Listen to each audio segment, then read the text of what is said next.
The air at the German weapons testing facility in Kummersdorf, 1935, hung thick with the chill of an early autumn morning and the even colder air of professional disapproval. Inside the austere concrete meeting room, Friedrich Wilhelm Ernst Wolf, a man of 34, stood before the Wehrmacht procurement board.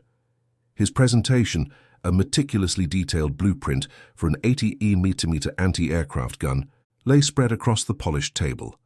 Wolf, an artillery engineer whose quiet demeanor belied a formidable intellect, felt the weight of expectation, not just his own, but that of a nation quietly rearming. He had poured years of his life into this design, believing it represented a leap forward in ballistic engineering. His hopes, however, were about to be shattered. General von Kessel, a man whose stern features seemed permanently etched with skepticism, tapped a finger on the plans. "Herr Wolf," he began, his voice dry and authoritative. "This is an impressive piece of draftsmanship, I grant you, but it is, frankly, over-engineered and impractical." Colonel Richter, another board member, nodded in agreement. "The recoil mechanism is unnecessarily complex. The ammunition too heavy and costly for standard anti-aircraft deployment. A slower rate of fire than existing smaller calibers. We require an air defense system, not a monstrous creation designed to level a small building." Wolf's heart sank, yet he persisted. "Gentlemen, the velocity. The muzzle velocity of this 80 mm weapon, with its specific chamber pressure and barrel length, offers an unprecedented flat trajectory. Its kinetic energy discharge, while immense for an anti-aircraft role, also gives it, shall we say, a significant potential against hardened ground targets." He paused, looking from face to rigid face. "Imagine its impact against early armored vehicles, for instance." General von Kessel scoffed. "Tanks, Herr Wolf. We are not designing a siege gun. We require mobile, efficient anti-air defense, not some oversized, slow-to-traverse behemoth that chews through resources. Your design is a luxury we cannot afford, a white elephant of the most impractical sort." The dismissal was swift and absolute. His revolutionary 88 mm design, his magnum opus, was deemed too expensive, too cumbersome, too much everything for a military still bound by traditional thinking. Wolf felt a profound sting of injustice. He was a veteran of the Great War, having witnessed firsthand the vulnerability of infantry against nascent tank assaults.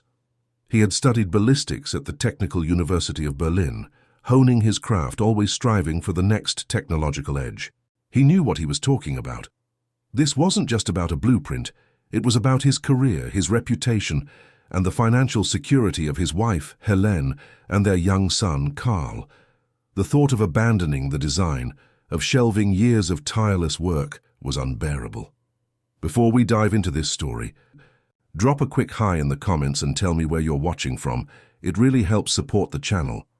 This rejected blueprint, despite the pronouncements of the procurement board, would not simply fade away. It was destined, against all odds, to become the most feared tank-killing weapon of the war. A testament to one engineer's unwavering belief in his vision, even when faced with overwhelming institutional inertia. As he gathered his meticulously drawn plans, Wolf made a silent, steely vow. He would not let his design die. It was simply too good, too powerful, too necessary, no matter what these short-sighted men believed. The world, he knew, would eventually come to understand its true potential. The rejection fueled a quiet obsession within Friedrich Wolf.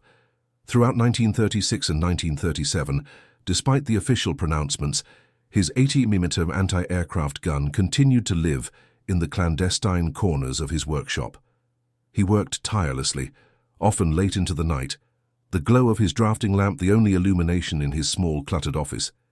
His immediate superior, Major Klaus Reinhardt, a man of routine and regulation, viewed Wolf's after-hours activities with a mixture of suspicion and grudging respect. "Friedrich," Reinhardt would say, leaning against the doorframe, "are you sure this is a wise use of your evenings? The department has other priorities." Wolf would simply nod, a faint non-committal sound, and return to his calculations. He wasn't entirely alone in his conviction. His young assistant, Hans Becker, a brilliant and earnest technician, was captivated by Wolf's design. Becker saw the raw power in the schematics, the elegance in its brute force. He became Wolfe's confidant, his extra pair of hands and his most fervent advocate within the engineering ranks. Together they refined the initial blueprint. Wolfe focused on the intricacies of the barrel's rifling, seeking to extract every possible meter per second of muzzle velocity. He calculated theoretical penetration values against various thicknesses of steel armor, using data from nascent tank designs emerging from other nations. His original vision, though conceived for anti-aircraft, always held a dual-purpose capability in his mind. The gun's unique semi-automatic breech mechanism, designed for rapid reloads against fast-moving aircraft, offered an unexpected advantage for ground combat. Coupled with an advanced hydropneumatic recoil system, it promised a consistent, powerful delivery even from a relatively light carriage. They studied the physics of shell trajectory, the impact of air resistance, and the optimal shell shape to maximize kinetic energy transfer upon impact. Wolfe firmly believed that sheer velocity and projectile mass, rather than complex fuses or esoteric shell types, were the keys to defeating heavy armor. Germany's rearmament program was in full swing, creating a frenzied demand for new weapon designs. Competing artillery pieces, particularly smaller caliber anti-tank guns like the 3.7 Pak-36, were being rushed into production. These were lauded for their mobility and high rate of fire, perfectly aligning with the Wehrmacht's emphasis on speed and maneuverability. Wolfe's 80 mm, in contrast, seemed a lumbering giant, difficult to transport, slow to deploy, and requiring a larger crew.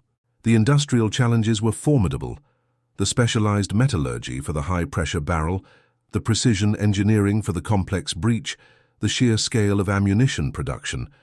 These were dismissed as logistical nightmares by those who favored simpler, faster solutions. Wolfe's obsession, however, was taking a toll on his personal life. Late nights at the workshop turned into early mornings, and the hours he spent at home with Helene and Karl dwindled. Helene, ever supportive but increasingly worried, would often find him poring over technical drawings even at the dinner table. "Friedrich, you must rest," she would plead, her voice soft but firm. He'd offer a tired smile, his eyes distant, lost in a world of ballistics tables and recoil diagrams. Yet, a minor breakthrough in late 1937 reignited his flagging hope. Through subtle modifications to the firing pin mechanism, Hans Becker managed to drastically improve the gun's reliability under extreme pressure, a problem that had plagued earlier prototypes. It was a small victory, but it proved that the fundamental design was sound and could be perfected.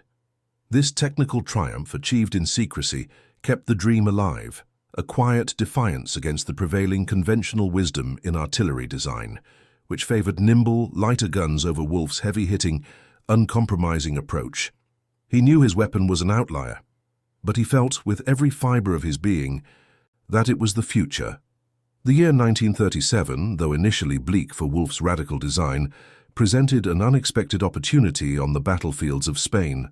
The Spanish Civil War had become a testing ground for new military technologies, and Germany's Condor Legion was deployed with an array of experimental equipment.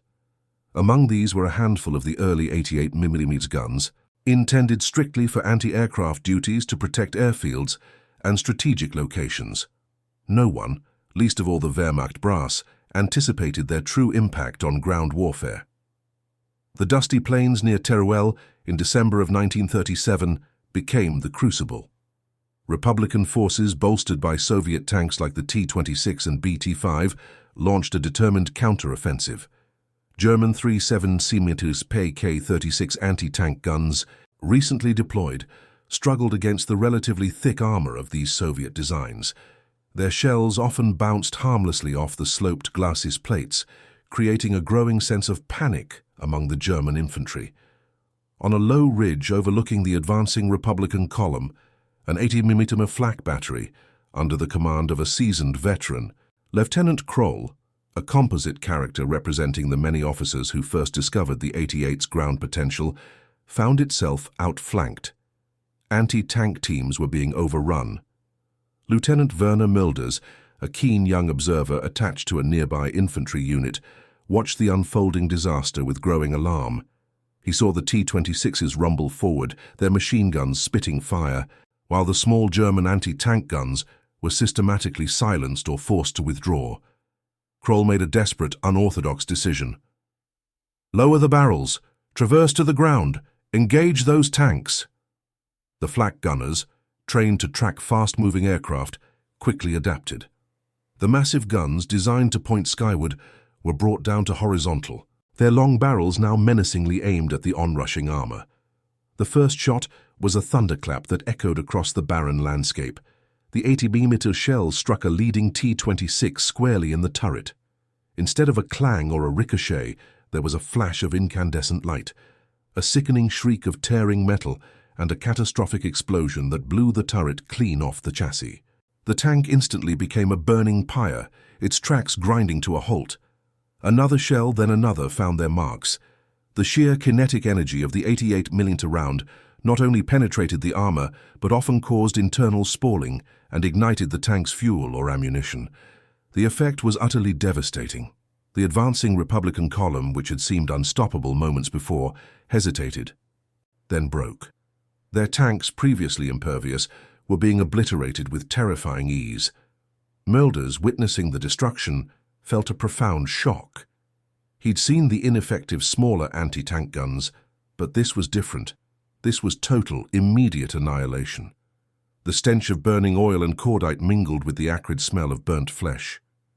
It wasn't just penetration, Mulders later reported, his voice still tinged with awe. It was as if the gun erased them, like hitting a tin can with a sledgehammer. The statistical reports were equally stark. Where 3 7cm guns required multiple hits and often failed to penetrate, a single 80mm round was almost always fatal. The unexpected discovery of the 80mm potency against ground targets began to ripple through military channels. Initial reports were met with skepticism from those back home, but the sheer volume and consistency of the field accounts slowly chipped away at the entrenched thinking. A legend born of an anti-aircraft gun had begun.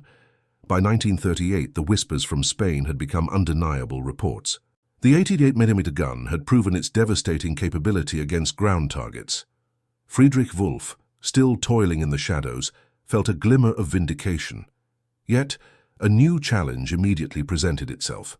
The Wehrmacht, impressed by its performance, now wanted the gun, but primarily for its original anti-aircraft role. Orders for the Flak 18, as it was designated, began to increase. But the procurement board stubbornly resisted any serious adaptation for anti-tank duties. "It is an excellent flak gun, Herr Wolf, superb even," General von Kessel conceded grudgingly during a rare meeting. "But its ground utility is merely a fortunate byproduct. We must focus on air defense." Wolf, however, saw the bigger picture. He relentlessly pushed for dedicated anti-tank variants, arguing for modifications that would make it more effective and survivable in ground combat.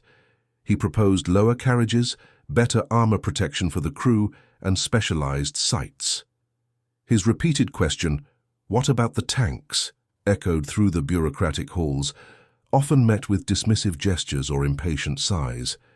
Many in the military, particularly the tank arm, believed that the future of anti-tank warfare lay in agile mobile tank destroyers or specialized anti-tank vehicles, not in adapting a large, relatively immobile anti-aircraft gun. One such proponent of tank-centric warfare was Hauptmann Otto Schreiber, a rising star in the Panzer Force. Schreiber, commanding a new Panzer III unit, scoffed at the idea of large, static anti-tank guns.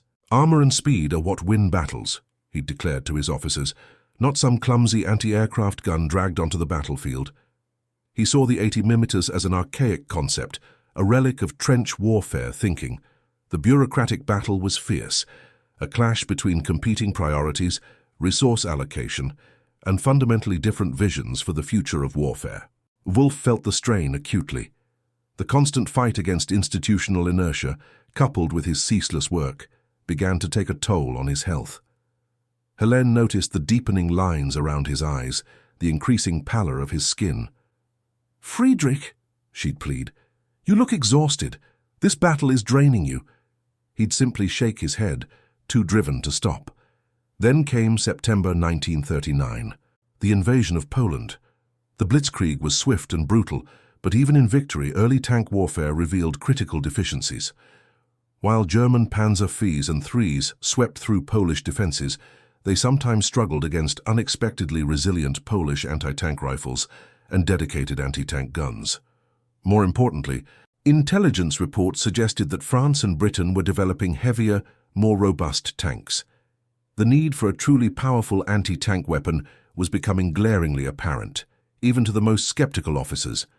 The lessons of Spain, though initially downplayed, suddenly took on a new urgency. In the wake of the Polish campaign, Wolfe's tireless advocacy finally bore fruit, albeit conditionally.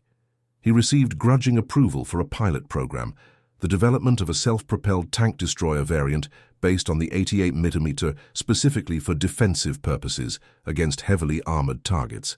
It was a small, qualified victory, far from the full commitment he desired, but it was a foot in the door. A desperate need was creating an opportunity, proving that sometimes even the most revolutionary ideas need a crisis to gain acceptance. Wolfe, though weary, felt a surge of renewed determination. The path was arduous, but his gun was finally on its way to the battlefield, ready to confront the future of armored warfare. The spring of 1940 brought the full fury of the Blitzkrieg to Western Europe, and with it, the ultimate vindication of Friedrich Wolf's rejected blueprint. Germany's armored divisions swept through France and the Low Countries, but on May 21st, near the French town of Arras, they encountered an unexpected and terrifying obstacle: the British Matilda II infantry tank. Its thick cast armor, immune to all but the heaviest artillery, proved an impenetrable barrier to German 3.70 and 5.50 anti-tank guns, as well as the short-barreled 7.5 guns of the Panzer IV. German panzer crews watched in horror as their shells simply bounced off the Matilda's hull. Panic rippled through the ranks. Captain James Morrison, commanding a squadron of Matildas, felt an almost invincible confidence as his tanks rolled forward, smashing through German positions. "They haven't built a gun that can stop us yet, lads," he'd shouted over the intercom, his voice exhilarated. His Matildas, moving slowly but inexorably, seemed unstoppable, a true queen of the desert, even before reaching North Africa. German infantry and light tanks were forced to retreat, their weapons useless. The momentum of the Blitzkrieg threatened to stall. But then, the unexpected. A hastily assembled line of 88mm anti-aircraft guns, diverted from their original purpose and lowered to fire directly at the advancing armor, unleashed their fury. These were not purpose-built anti-tank guns, but Flak 18s deployed out of desperation. The first Matilda, leading the charge, was struck by a blinding flash. The roar of the 80mm gun was deafening, a sound of raw, untamed power. The 88mm shell tore through the Matilda's 78mm of front armor as if it were paper, detonating inside with cataclysmic force. The tank erupted in a ball of flame and smoke, its tracks grinding to a halt, a twisted wreck. Another Matilda, then a third, met the same fate within moments. The shells hit with such force that they didn't just penetrate, they obliterated. Captain Morrison, watching from his commander's cupola, felt a sickening lurch as he saw his supposedly invincible tanks disintegrate one after another. His radio crackled with panicked reports from his crew and other squadron commanders. "Bloody hell, sir! It went straight through. They're tearing us apart, Captain." He saw a Matilda 50 yards to his left suddenly explode, its turret flying high into the air. The confident bravado evaporated, replaced by cold dread. This wasn't combat. It was an execution. With his squadron decimated, Morrison reluctantly gave the order to retreat, barely escaping the inferno himself. The shock was profound. British armoured doctrine, built around heavily armoured infantry tanks, had been shattered in a single brutal engagement. The aftermath of Arras was a pivotal moment. The German High Command, which had once dismissed Wolfe's ground-targeting concepts, now understood their profound error. The 88mm was not just good, it was the only weapon capable of stopping the most powerful Allied tanks. Production was immediately prioritized, and plans for dedicated anti-tank variants, including self-propelled tank destroyers, were fast-tracked. A German soldier witnessing the destruction had been overheard saying, "It sounded like God himself was striking them down." Wolfe, though far from the battlefield, finally received the recognition he deserved. His rejected blueprint was now the linchpin of German anti-tank defense, its fearsome reputation beginning to spread like wildfire. The true age of the Acht had begun. The deserts of North Africa from 1941 to 1942 transformed the ATT Meuse from a powerful weapon into a legend. Under the brilliant tactical command of General Erwin Rommel, the Desert Fox, the ATT Meuse became the cornerstone of a devastating defensive strategy. Rommel understood the gun's unique attributes, its long range, flat trajectory, and unparalleled penetrating power. He famously used the 88s in a cunning bait-and-switch maneuver, allowing Allied tanks to advance, believing they were chasing vulnerable German armor, only to spring a trap with concealed 88mm batteries. "The Flak 88 is worth a dozen panzers in defense," Rommel once declared, a testament to its effectiveness. Sergeant Robert Hayes, an American volunteer serving with the British 8th Army, commanded an M3 Grant tank. He was a seasoned, confident tank commander, but like many Allied tankers, he had begun to hear the ominous whispers of the German 88. Stories circulated of tanks being destroyed at ranges unheard of projectiles tearing through armor that should have been impenetrable. These tales were often dismissed as propaganda or exaggerated battlefield chatter, but they sowed a seed of unease. The scorching summer of June 1942 brought Hayes's unit into the cauldron of the Gazala battles. His Grant squadron was ordered to flank a German position to exploit what was believed to be a weak point in Rommel's lines. The desert sun beat down mercilessly, raising dust devils that danced across the parched earth. Hayes's Grant rumbled forward, its powerful engine churning, the crew alert but confident. They expected to engage German tanks, perhaps a few towed anti-tank guns. As his Grant crested a low, featureless dune, the world erupted.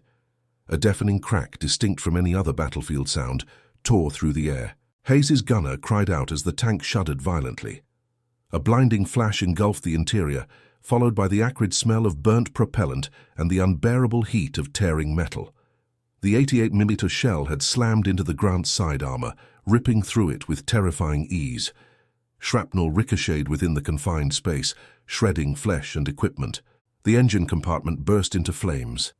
Hayes, injured but alive, managed to scramble out of the burning wreck, dragging a wounded crewman with him, narrowly escaping the subsequent ammunition detonation. He was captured soon after by German infantry. As he was led away, he saw it. A camouflaged 88mm flak gun, its long, slender barrel still slightly smoking. It was bigger, more menacing than he had imagined. Later in the POW camps, he spoke with other captured Allied tankers, British, Australian, South African, all with similar harrowing tales. Many had lost entire crews to a single, unseen shot. The fear of the 88mm became a tangible, pervasive dread for Allied armored forces. Hayes's testimony, along with countless others, solidified the gun's fearsome reputation and forced Allied intelligence to prioritize countermeasures and, more critically, to reassess their own tank designs. Back in Germany, Friedrich Wolf continued his tireless work. His initial 88mm Flak 18 evolved into the more powerful Flak 36 and Flak 37, and crucially, into the dedicated PK-43 anti-tank gun, a longer-barreled L-71 version with even greater penetrating power. He oversaw its integration into the designs for the new Tiger Y tank, transforming it into a mobile fortress with an unparalleled main gun. The demand for his weapon seemed insatiable, the echoes of its devastating success reverberating from the sands of North Africa to the drawing boards in Berlin. Wolfe carried the weight of this success, knowing that his creation was both celebrated and feared, forever changing the face of armored warfare. The Eastern Front, from 1943 to 1944, became the ultimate proving ground for the 88mm gun, a landscape of unimaginable scale and brutal attrition. Senior Lieutenant Dmitry Volkov, a hardened Soviet T-34 commander, had survived the inferno of Stalingrad. His T-34, a testament to Soviet industrial might, was a symbol of resilience and offensive power. He believed in the tank's speed and ruggedness, its ability to overwhelm the enemy through sheer force. But even Volkov, with his unwavering resolve, would come to understand the chilling reality of the German 88. The summer of 1943 brought the Battle of Kursk, the largest tank engagement in history.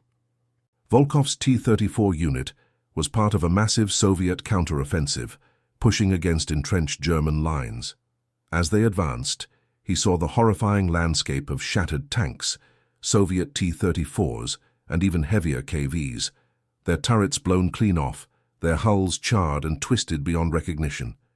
Reports from the front spoke of new, formidable German tanks, the Tiger WWII, and their massive guns that could strike with lethal precision from extreme ranges. The psychological warfare was immediate. The fear of the 88 was palpable among the Soviet crews. Volkov's squadron soon encountered these new German beasts. His T-34s, agile and numerous, advanced through a field of tall rye. Suddenly, the unmistakable, deep thunder of an 88mm L-56 cannon roared from the tree line. Before his gunner could even locate the source, a Tiger WWII, seemingly appearing from nowhere, unleashed its fury. The first T-34 in his line exploded, its ammunition rack cooking off in a flash of orange and black. Volkov watched in horror as another T-34 was struck, the round ripping through its frontal armor. The crew never stood a chance. The 88mm's ability to penetrate from ranges where the T-34's own 76 2mm gun was utterly ineffective created a terrifying asymmetry. "They can kill us before we can even see them," a junior officer whispered over the radio, his voice trembling with fear. Volkov, narrowly escaping a direct hit that shredded his tank's track, crawled out, feeling the searing heat of his burning T-34. He stared at the distant Tiger, a hulking silhouette against the smoky horizon. He hated the enemy with a burning passion, but he couldn't deny the devastating effectiveness of their weapon. He understood now why his comrades called the 88mm the death stick. The statistics coming out of Kursk were grim. Thousands of Soviet tanks destroyed, a significant percentage attributed to the 80mm guns mounted on Tigers and dedicated tank destroyers. It was a brutal lesson in the power of superior firepower. Meanwhile, back in his German design bureau, Friedrich Wolf was already pushing the boundaries further. The success of the 80mm led to demands for even larger calibers. He was now sketching designs for the monstrous 12. 8mm PK-44, destined for the Jagdtiger tank destroyer, pushing the limits of artillery science. The industrial war, however, was a relentless numbers game. Even as Wolf's designs achieved unprecedented quality and lethality, the sheer overwhelming quantity of Soviet tank production began to tilt the balance. For Wolf, it was a bittersweet recognition. His weapon was feared, renowned as the most effective tank gun of the war, yet the tide of the conflict was turning against Germany. He had created a masterpiece of destruction, but even that could not halt the inevitable.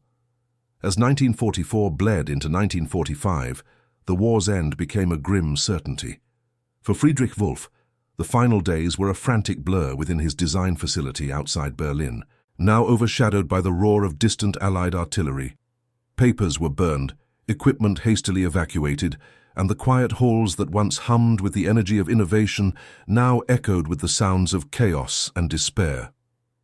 In a moment of quiet solitude amidst the disarray, Wolf found himself staring at a faded blueprint, one of the earliest iterations of his 88mm gun.